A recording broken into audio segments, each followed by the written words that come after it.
कोणती जागा अंगठे टेकू? दादा इथे टेका. दादा इथे पण टेका.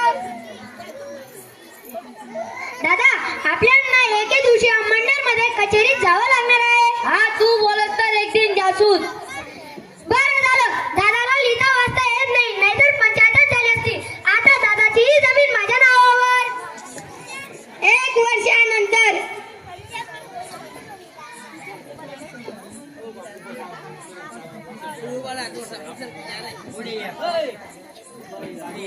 माले आई नहीं समझी रहा ना, बट्टा लोग इतना कतार पीएम किसान ना पैसा पडेगा मना कतार कसा पैसा पडणार नाही. आते कोणले विचारू? हा आते तलाठी दादाले भेटणं पडी. वावरमा जवाना पहिले तलाठी दादाले भेटणं पडी.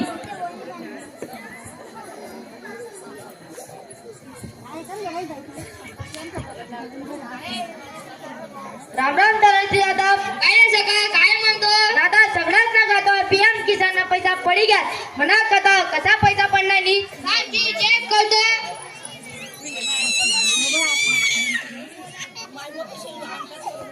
अरे सगळं तुझ्या घरच्या कशा पैसे पडीन, कारण तुझ्या नावावर जमीन नाही. ना नावावर जमीन नाही शे कसं काय? हो इकडे काढलं तर तुझ्या भावाच्या नावावर जमीन दिसत आहे.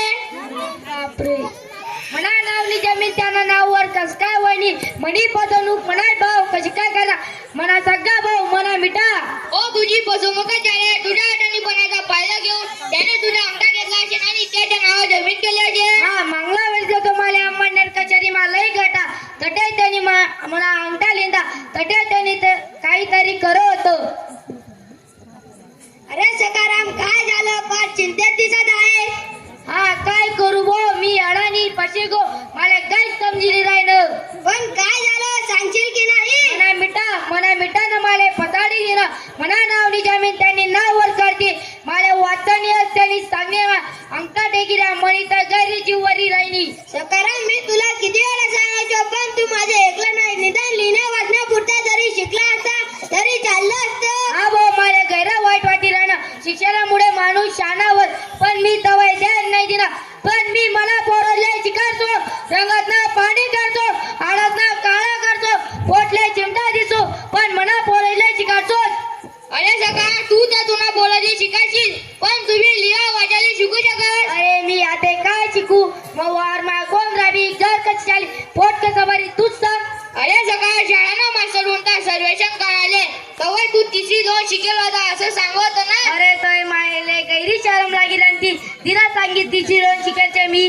पण तू अजूनही शिकू शकतो तेही तुझ्या वेळेत. अरे पण कसं काय? ते बघा तिकडून सरळ येत आहे आपण त्यांनाच विचारू. नमस्कार सर. नमस्कार मंडळी. सर आता तुमची आठवण काढली होय का कशासाठी? सर सकाळी आम्हाला लिहायला वाचायला शिकायचं आहे.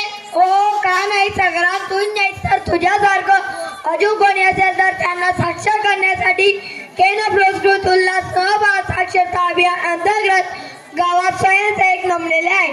ते स्वयंसेवक तुम्हाला तुमच्या जेवढे वर्ग येतील त्यामुळे आता तुम्हाला लिहिता वाचता येणार आहे. हो सर माझ्याकडे घरी मोठी चूक आहे.